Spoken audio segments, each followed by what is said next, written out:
Welcome to Clear Path to English. My name is Chaitanya Kiran. I am here to guide you on your English learning journey. In this video, you will learn how to combine simple sentences to express complex ideas clearly, naturally, and confidently by using just 5 tenses. Let's begin our journey together.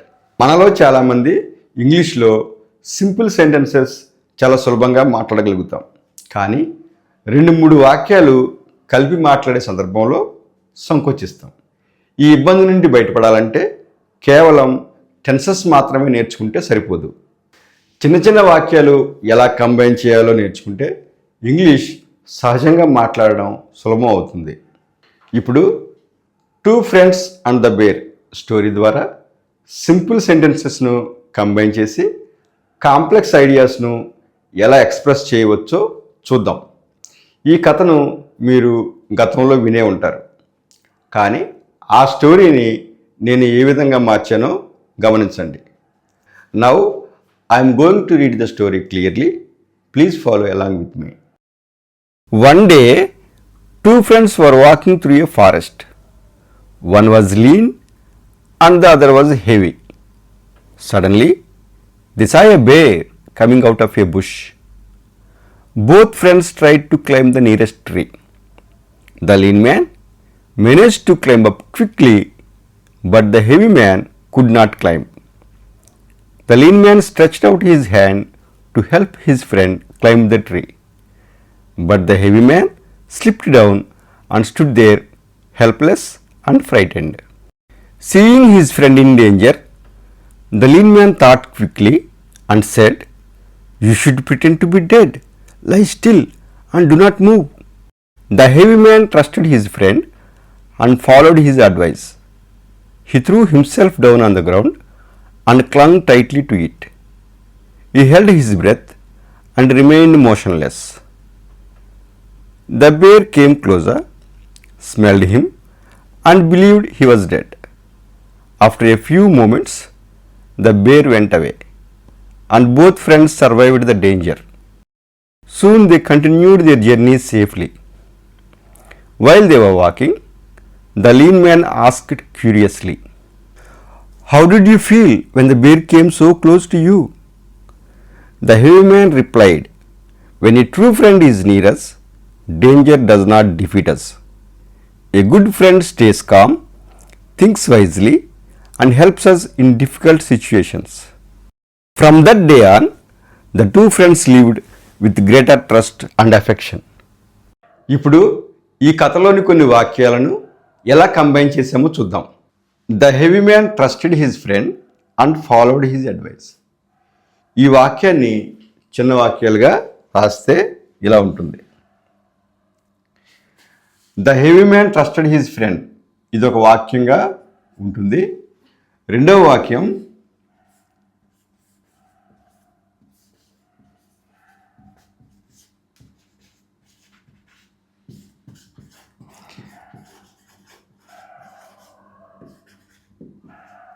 The heavy man followed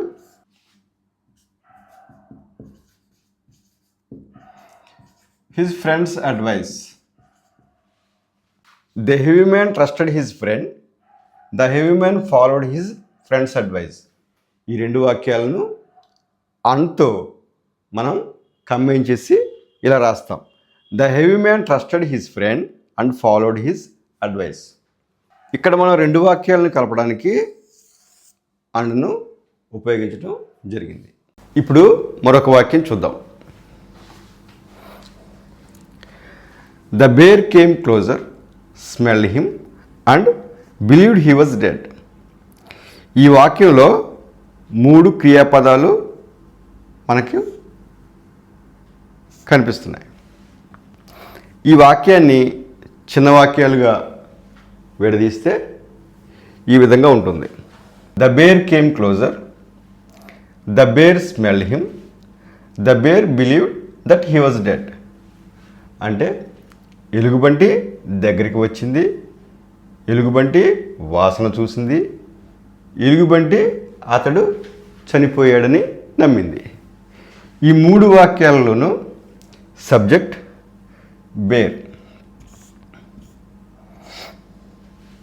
కాబట్టి సబ్జెక్ట్ని ఒకసారి మాత్రమే మనం రాసి subject వరుసగా చేసిన పనుల్ని కామాలతోనూ చివరి యాక్షన్ని అండతోనూ కలుపుతాం.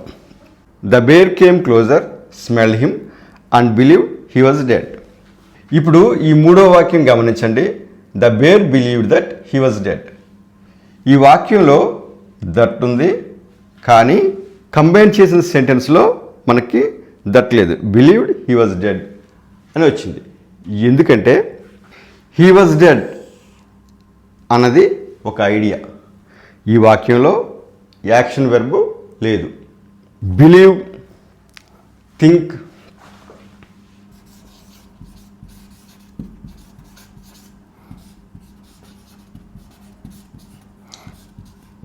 నో, బిలీవ్, థింక్, నో వంటి పదాల తర్వాత ఒక భావం వస్తుంది. అలాంటి సందర్భాల్లో దట్ ఆప్షనల్. దట్ లేకుండా కూడా మనం వాక్యాన్ని చెప్పవచ్చు. I think this is a good idea, she knows he is honest. ఇలాంటి వాక్యాలు మనం దట్ లేకుండా కూడా చెప్పడానికి అవకాశం ఉంది. ఇప్పుడు మరో వాక్యం చూద్దాం. A good friend stays calm, thinks wisely and helps us in difficult situations. ఈ వాక్యాన్ని చిన్న వాక్యాలుగా విడదీస్తే ఇలా ఉంటుంది. A good friend stays calm, a good friend thinks wisely, a good friend helps us in difficult situations. ఈ మూడు వాక్యాలలోనూ subject good friend. Good friend చేసే పనుల్ని stays calm, thinks wisely, helps us చెప్పడానికి సబ్జెక్ట్ ఒకసారి మాత్రమే రాసి మిగిలిన చర్యల్ని stays calm, thinks wisely and helps అస్ కామాలతోనూ చివరి యాక్షన్ని అండతోనూ కలపడం జరిగింది. ఇప్పుడు మరొక వాక్యాన్ని చూద్దాం. The lean man manage to climb up quickly but the heavy man could not climb. ఈ వాక్యాన్ని చిన్న వాక్యాలుగా విడదీస్తే ఎలా ఉంటుందో చూద్దాం. The lean man manage to climb up quickly. రెండవ వాక్యం the heavy man could not climb.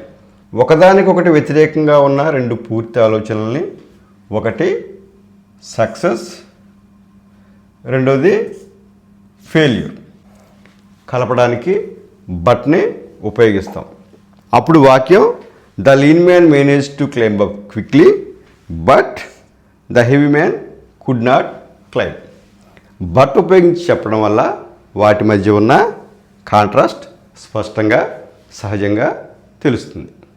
ఇప్పుడు నెక్స్ట్ సెంటెన్స్ చూద్దాం. The lean man stretched out his hand to help his friend climb the tree. ఈ వాక్యాన్ని చిన్న వాక్యాలుగా విడదీస్తే ఎలా ఉంటుందో చూద్దాం. The lean man stretched out his hand. Why?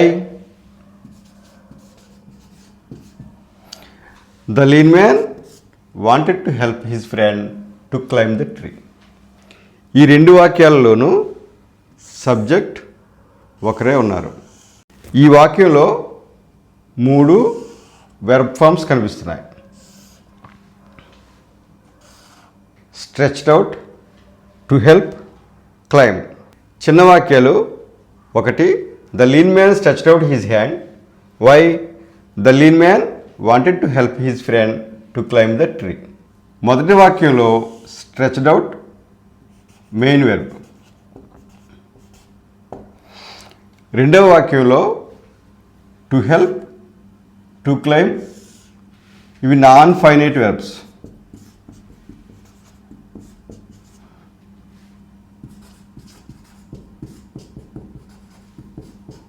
రెండవ వాక్యం ఇలా మోడిఫై అవుతుంది. The lean man wanted to help his friend climb the tree. Help తర్వాత మరొక వెర్బ్ వాడాల్సి వస్తే బేస్ వెర్బ్ను మాత్రమే ఉపయోగిస్తారు. టు క్లైంబ్ అని చెప్పడం సహజంగా ఉండదు. సన్నగా ఉన్న వ్యక్తి తన స్నేహితునికి సహాయం చేయాలనుకున్నాడు. ఎందుకు? తన స్నేహితుడు చెట్టు ఎక్కడానికి. ఇక్కడ టు ఇన్ఫినిటివ్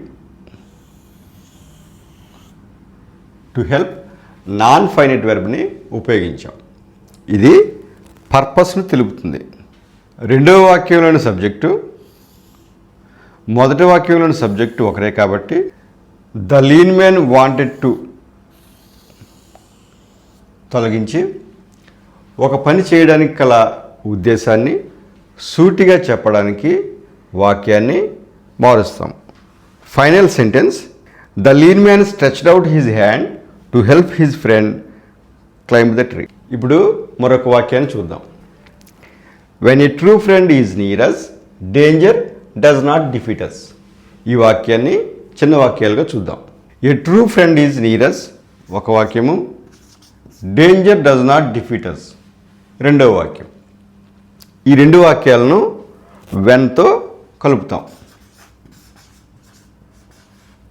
వెన్ అనేది టైంను, కండిషన్ను తెలుపుతుంది. Danger does not defeat us. When is it true? When a true friend is near us, danger does not defeat us. ఇప్పుడు మరికొన్ని వాక్యాలని చూద్దాం. While they were walking the lean man asked curiously. ఈ వాక్యాన్ని చిన్న వాక్యాలుగా విడదీస్తే ఎలా ఉంటుందో చూద్దాం. ఒక సెంటెన్స్ దే వర్ వాకింగ్, రెండవ sentence at that time the lean man asked curiously. While ఉపయోగించి ఈ రెండు వాక్యాలను కంబైన్ చేయడం జరిగింది. One action was in progress, another action happened during that time.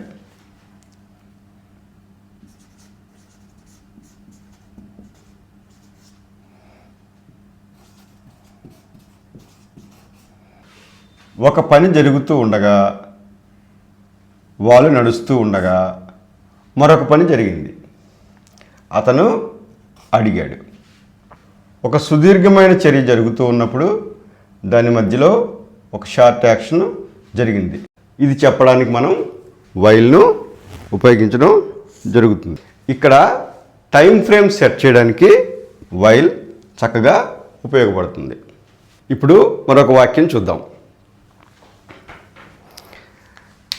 Suddenly they saw a bear coming out of a bush. ఈ వాక్యాన్ని చిన్న వాక్యాలుగా రాస్తే ఎలా ఉంటుందో చూద్దాం. దే సా ఎ బేర్ ఒక వాక్యం, the bear was coming out of a bush. ఈ వాక్యంలో సడన్లీ ఒక యాడ్వర్బ్. దీన్ని కథలో ఊహించని సంఘటన సూచించడానికి వాక్యం మొదట్లో ఉపయోగించడం జరుగుతుంది. Suddenly they saw a bear. హఠాత్తుగా వారొక ఎలుగుబంటిని చూశారు. ఆ ఎలుగుబంటిని వారు ఏ స్థితిలో చూశారు? పొద నుండి బయటికి వస్తుండగా చూశారు. ఆ స్థితిని రెండవ వాక్యం వివరిస్తుంది. రెండవ వాక్యం బేర్ను వివరిస్తుంది కాబట్టి మరొకసారి బేర్ను ఉపయోగించకుండా దట్ ఉపయోగించి రెండు సెంటెన్సెస్ను కంబైన్ చేస్తాము. That was coming out of a bush బేర్ను వివరిస్తుంది కాబట్టి సెంటెన్స్ చిన్నదిగా చేయడానికి మరియు సహజంగా ఉండడానికి దట్ వాజ్ను తొలగించి వాక్యాన్ని నిర్మిస్తాం. That was coming out of a బుష్లో మనకు coming out of a bush మాత్రమే తీసుకుంటాం. ఇప్పుడు final sentence suddenly they saw a bear coming out of a bush అవుతుంది. ఇప్పుడు మరొక వాక్యం చూద్దాం. Seeing his friend in danger the lean man thought quickly. ఈ వాక్యాన్ని చిన్న వాక్యాలుగా మారిస్తే ఎలా ఉంటుందో చూద్దాం. ఒక వాక్యం the lean man saw his friend in danger. రెండో వాక్యం the lean man thought quickly. ఈ రెండింటికి మధ్య ఒక సంబంధం ఉంది. The lean man thought quickly. Why? కారణం చెప్తూ మనం రెండు వాక్యాలని కలపాలి. ఇక్కడ కారణం చెప్పడానికి మనం బికాజ్ను ఉపయోగిస్తాం. అప్పుడు వాక్యం ఇలా ఉంటుంది. Because he saw his friend in danger the lean man thought quickly. Because he saw his friend in danger full క్లాజ్ను షార్ట్ చేసి because he saw his friend in danger.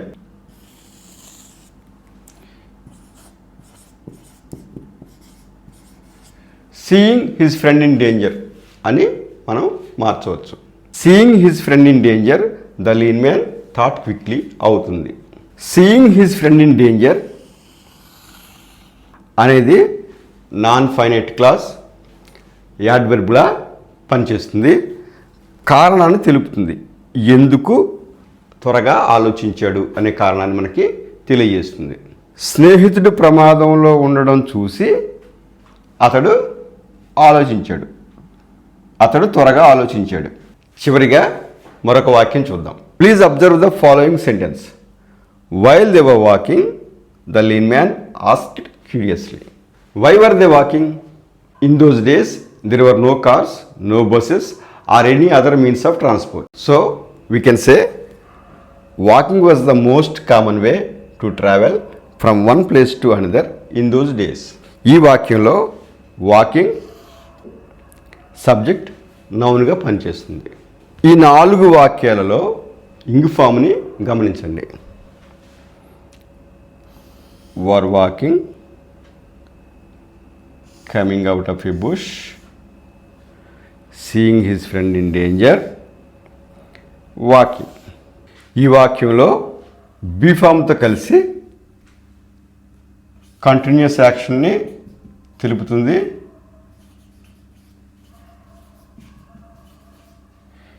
ఈ వాక్యంలో బేర్ను వివరిస్తూ యాడ్జెక్టివ్లా పనిచేస్తుంది.